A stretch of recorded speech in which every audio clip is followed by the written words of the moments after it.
Now that we have created the forms for the different steps of our onboarding form, it's now time to actually create these steps components that will be rendered in the pages.tsx. So I'm going to create a new file here, and I'm just going to call this onboarding form.tsx. So I'm going to add the use client at the top of the file, and the first thing I want to do is to create an array of different steps. So I'm going to call this consteps, and it's going to be an array of objects. I'm going to give this first a title key and call this personal info. I'm also going to give it an ID of personal info, and I'll do the same thing for the remaining steps.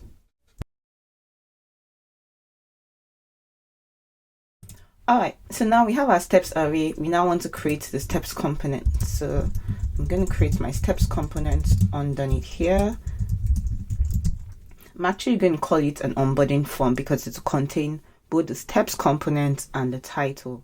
So I'm going to call this the onboarding form component and render a box. Import that from Chakra UI. And at the top of the box, I'm going to have a heading component that just says onboarding form.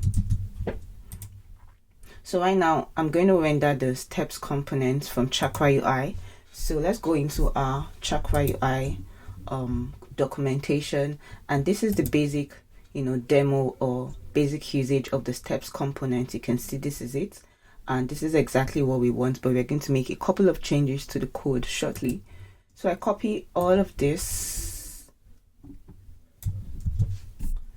and go into my code and paste this. Of course, I need to import steps at the top of my file. So I'll make a couple of changes here. The first thing I'm going to do is to change this because this is where the content would be, right? I do not want to map over that programmatically. I actually want to render the content from the forms that I already created.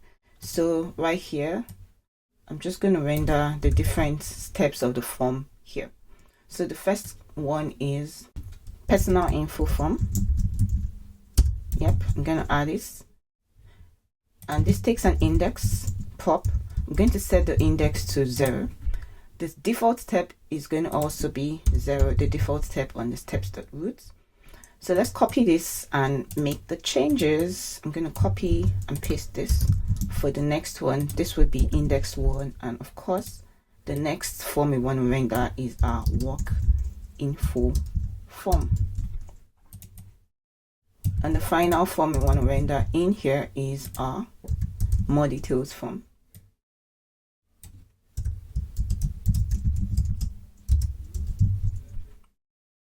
The navigation is going to be coming from each of the forms, so I'm actually going to remove this entire button group for navigation, which we'll do shortly. So now that we have our steps component in our onboarding form, let's go ahead to render this in page and see what we have on our UI. So I go to page.tsx, and in fact I render my onboarding form.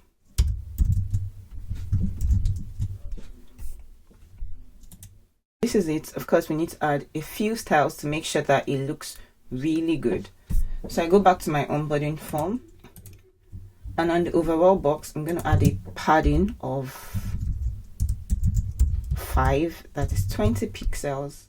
I'm going to add a maximum width of, let's say, 500 pixels, and of course, MX of auto.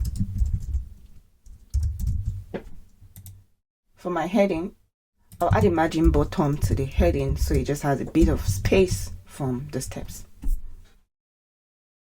Yeah, this is looking more like it. In fact, I'm going to just make this 560 so there's a bit more space. Yeah, this is looking more like what we want, right?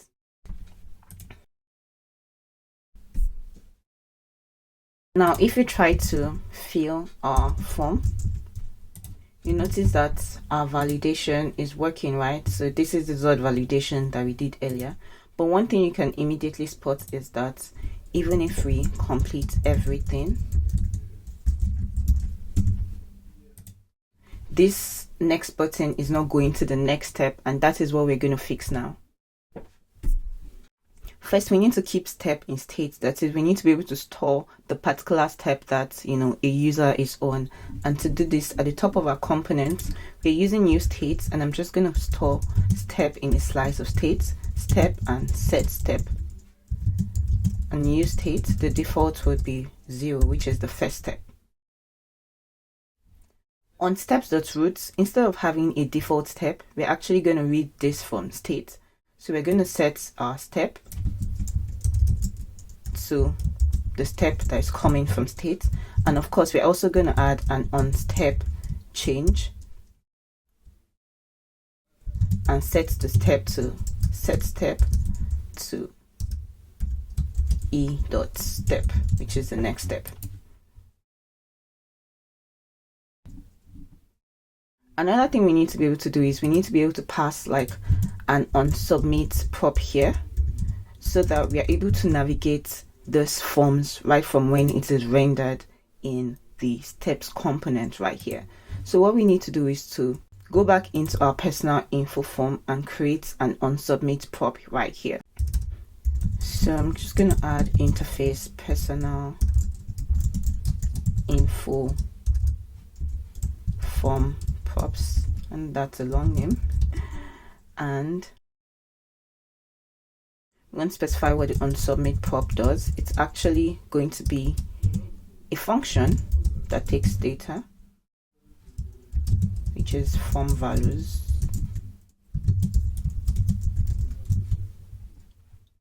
I'm going to make this optional, right? So pass this in here. And now instead of rendering console.log, I'm actually just going to make this have props.onSubmit and pass in the data right there. So what we've done, we've been able to open up this component so that we are able to pass an onSubmit prop into personal info when it is rendered in the onboarding form. So right now when we pass onSubmit, we're able to pass our data, and based off of that data, we set our step to step +1, which is literally the next step. We can also console.log data.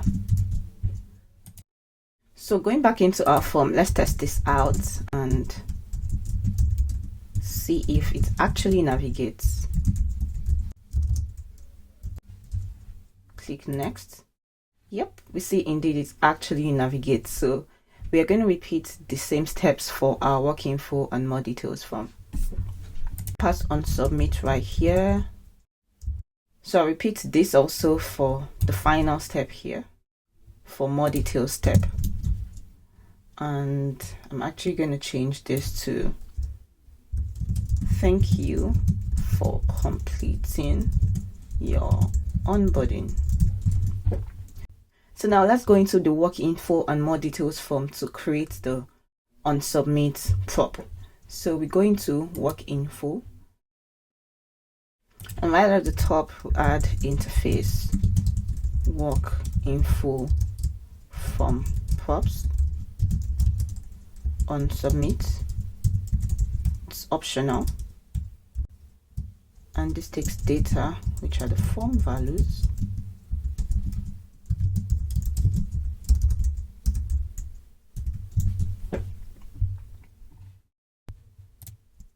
And right here we add props.onSubmit and call our data.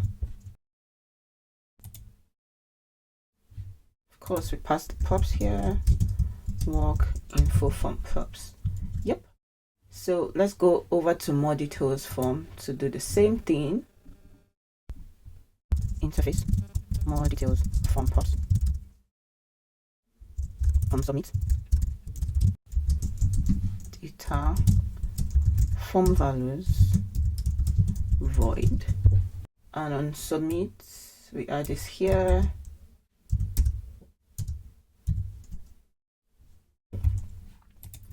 So actually test the entire steps in our phone. So Esther Adebayo. Next.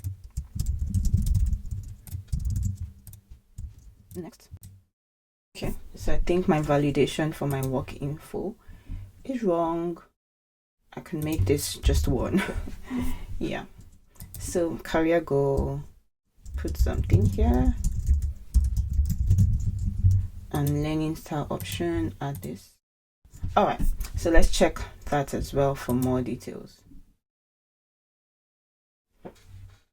Of course, we didn't register this, so it's always good to test out what we build to be sure that everything works as it should.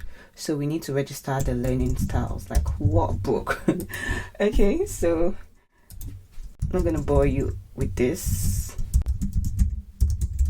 Now, when we select our learning style, indeed it says thank you for completing your onboarding.